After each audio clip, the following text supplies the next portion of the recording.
Hello my YouTube family, welcome back to my channel. तो आज के वीडियो में हम लोग मैथ और रीजनिंग के कुछ इंपॉर्टेंट क्वेश्चन इस वीडियो में पढ़ेंगे। इस पैटर्न के बेस पे कई बार क्वेश्चन पूछे गए हैं। तो फर्स्ट क्वेश्चन को देखते हैं। दिया क्या गया, tan थीटा इक्वल टू क्या है, tan थीटा इक्वल टू 5/6 है। तो हमें वैल्यू किसकी बतानी है, 12 sin theta minus 5 cos theta, 12 sin theta plus 5 cos theta. ठीक है, अब यहाँ tan थीटा को हम लोग लिख सकते हैं sin theta by cos theta, क्योंकि sine theta by cos theta equal to क्या होता है, tan थीटा होता है। अब इसे जब हम लिख सकते हैं तो 5/6 इसी का वैल्यू दिया गया है। tan थीटा इक्वल टू 5/6 है, तो tan थीटा की जगह पे हम लोग sign theta by cos theta लिखकर और इसे क्या कर सकते हैं, 5/6 लिख सकते हैं। तो इस प्रकार से साइन थीटा का वैल्यू क्या हो गया, 5 हो गया, और कॉस थीटा का वैल्यू क्या हो गया, 6 हो गया। अब यहाँ साइन थीटा के जगह पे 5 को रखेंगे और कॉस थीटा के जगह पे 6 को रख के हम लोग मान निकालेंगे। तो 12 का 12 लिख देंगे, फिर क्या है साइन थीटा, तो साइन थीटा का मान कितना है, 5 है। तो 12 इंटू क्या लिख देंगे, 5, माइनस है, माइनस लिख देंगे 5। अब क्या है कॉस थीटा, कॉस थीटा का वैल्यू क्या है, 6 है, तो 5 इंटू 6 लिख देंगे। सेम वही दिया गया है, बस नीचे में इस जगह पे प्लस है। तो 12 इंटू क्या हो जाएगा, 5 हो जाएगा, प्लस 5 इंटू 6। अब इसे हम लोग सॉल्व करते हैं। तो 12 गुने 5 करेंगे तो क्या हो जाएगा, 60, 60 माइनस 30 बटा क्या हो जाएगा, 60 प्लस 30। ठीक है, अब 60 में से 30 को माइनस करेंगे तो क्या आएगा, 60 में से 30 को माइनस करेंगे तो 30 आ जाएगा, और 60 प्लस 30 करेंगे तो क्या आएगा, 90 आ जाएगा। अब ये इससे कितना 3 टाइम्स में कट जाएगा, तो हमारा वैल्यू क्या आ रहा है, 1/3। तो इसका करेक्ट आंसर क्या हो जाएगा, 1/3 हो जाएगा। ये 2018 में क्वेश्चन पूछे गए थे और इसी बेस पे कई बार क्वेश्चन पूछे गए हैं। तो एग्जाम में जाने से पहले आप लोग ज़्यादा से ज़्यादा क्वेश्चन सॉल्व करें ताकि पैटर्न आपके दिमाग में रहे। तो इसका करेक्ट आंसर 1/3 हो जाएगा। नेक्स्ट देखते हैं, कितने समय में एक धनराशि दुगनी हो जाएगी यदि 12.5% की साधारण वार्षिक दर से निवेश किया जाए। ये 2019 का क्वेश्चन पूछा गया है। तो जब ऐसे क्वेश्चन पूछे जाते हैं, ठीक है, तो इसका फॉर्मूला हम लोग जानते हैं।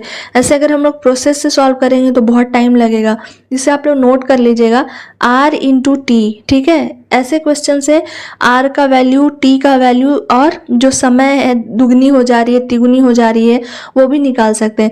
तो R into T equal to क्या होता है, 100n-1। ठीक है, अब R का वैल्यू हम लोग देख रहे हैं कितना दिया गया है, 12.5, तो हम लिख देंगे 12.5, और हमसे पूछ रहा है समय, कितने समय में, तो T का हम लोग T लिख देंगे, 100 का 100 लिख देंगे, वो तो फिक्स है।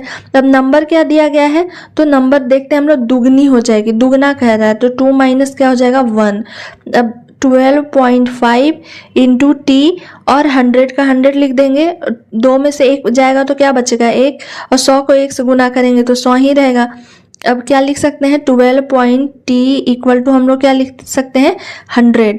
ठीक है, अब t का ही वैल्यू हम लोगों को निकालना है, तो t इक्वल टू क्या लिख देंगे हम लोग, 100/12.5 लिख सकते हैं।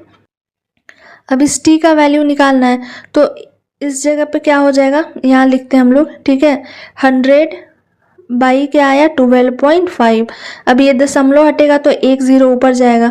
अभी 125 से डिवाइड करते हैं, इसको 25 से करते हैं, तो 25 का टेबल में 5 बार में ये कटेगा और ये 40 बार में कटेगा। 5 से ये कितने बार में कट जाएगा, 8 बार में कट जाएगा। तो 8 साल इसका क्या आ रहा है, आंसर आ रहा है। 8 साल में ये क्या हो जाएगा, तो दुगना हो जाएगा, और 8 साल ऑप्शन डी में हमारा दिया गया, तो इसका करेक्ट आंसर ऑप्शन डी हो जाएगा, 8 साल। नेक्स्ट है, एक ठोस गोले का पृष्ठ क्षेत्रफल क्या होगा। हमसे क्षेत्रफल पूछ रहा है, यानी कि एरिया पूछ रहा है। ठीक है, यदि उसकी त्रिज्या 1.5 सेंटीमीटर है, त्रिज्या दिया गया है, त्रिज्या यानी कि R का वैल्यू दिया गया, और पाई का मान क्या लेने के लिए बोल रहा है, 22/7।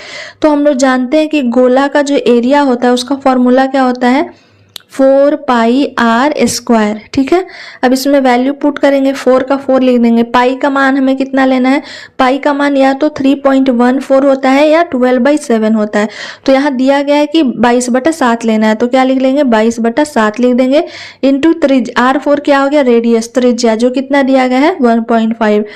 तो 1.5 इंटू 1.5 क्या करेंगे, 2 बार लिख देंगे हम लोग। अब इसका दशमलव हटाएंगे तो 2 0 हो जाएगा, क्योंकि 2 दशमलव को हटा रहे हैं। अब इसे हम लोग सॉल्व करते हैं। ठीक है, तो सॉल्व करेंगे तो 5 से इसे हम लोग पहले डिवाइड करते हैं।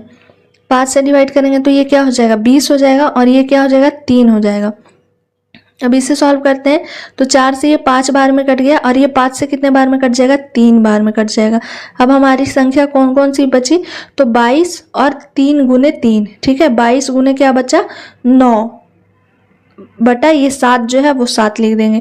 अब 22 को 9 से गुना करेंगे तो क्या हो जाएगा 9 दूना 18 का 8, हासिल 1 बचा 198 बटा 7, ठीक है। 198 बटा 7 आ जाएगा।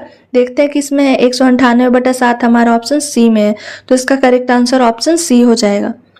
नेक्स्ट है, निम्नलिखित में से कौन सा बहुपद क्या है x square minus x minus 20 का गुणनखंड है। जब ऐसे क्वेश्चन दिए हुए रहते हैं तो हम क्या करते हैं कि फर्स्ट इंटू लास्ट पे इसे तोड़ते हैं, ठीक है। फर्स्ट इंटू लास्ट पे जब तोड़ते हैं तो क्या हो जाएगा 20 एक्स स्क्वायर, ठीक है। ये पहला है, ये लास्ट और ये फर्स्ट, ये दोनों को इस प्रकार से हम लोग तोड़ेंगे कि उसका जो जब माइनस करेंगे तो एक्स आना चाहिए।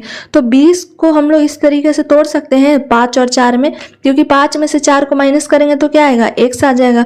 अब 5x इंटू 4x करेंगे तो क्या आ जाएगा 20x स्क्वायर आ जाएगा। इसे जब माइनस करेंगे तो क्या आएगा x आ जाएगा, x का वैल्यू जो है यहाँ। और जब इसे हम लोग मल्टीप्लाई करेंगे 5 इंटू 4x करेंगे तो क्या आ जाएगा 20x स्क्वायर आ जाएगा। तो हम लिख सकते हैं यहाँ 5x, ठीक है, minus 5x plus 4x minus 20, ठीक है। अब देखिए इसे जब मल्टीप्लाई करेंगे तो क्या आ जाएगा 20s स्क्वायर, और माइनस और प्लस क्या होता है माइनस होता है, तो ये दोनों क्या हो जाएगा माइनस x हो जाएगा। अब इन ये पद और ये पद दोनों में कॉमन क्या है, तो x हम ले लेते हैं। तो x जब कॉमन ले लेंगे तो इसमें से एक x बचा और इसमें से 5 बचा, तो क्या हो जाएगा x माइनस 5।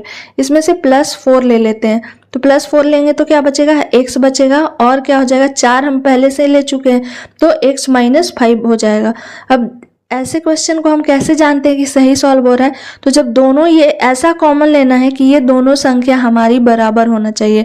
अगर यहाँ x माइनस 5 है तो इस जगह पे भी x माइनस 5 ही होना चाहिए। अब क्या करते हैं, एक बार इसे लेते हैं, ये दोनों संख्या जो है इसे, और एक बार इसको लेते हैं, तो x प्लस 4 हो जाएगा और दूसरी संख्या क्या है x माइनस 5। इस तरीके से आ रहा है, यानी कि x का वैल्यू या तो माइनस 4 रखेंगे या x का वैल्यू 5 रखेंगे, दोनों करेंगे तो आ जाएगा। अब ऑप्शन में देखते हैं x प्लस 4 है कि नहीं, तो x प्लस 4 कहीं ऑप्शन में नहीं है। दूसरा संख्या क्या आया है, तो दूसरा गुणनखंड आया है x माइनस 5। x माइनस 5 हमारे ऑप्शन बी में दिया गया, तो इसका करेक्ट आंसर क्या हो जाएगा बी हो जाएगा। नेक्स्ट है, ये विलुप्त जो है आपको बताना है, रीजनिंग का क्वेश्चन है। तो देखिए ऐसे क्वेश्चन को हम लोग क्या करते हैं कि पहले पैटर्न को हम लोग समझते हैं। तो देखिए r के बाद क्या आ रहा है t आ रहा है, और t के बाद क्या आ रहा है यहाँ c आ रहा है, ठीक है। तो इस जगह पे देखते हैं कि t के बाद कहाँ c लिख सकते हैं हम लोग, तो पहले t यहाँ है, ठीक है, t इस जगह पे है, तो क्या हम लोग यहाँ c लिख सकते हैं, t और c, ठीक है। यहाँ t और c आ जाएगा, t के बाद अब k के बाद क्या है r आ रहा है, तो k के बाद क्या लिख देंगे r।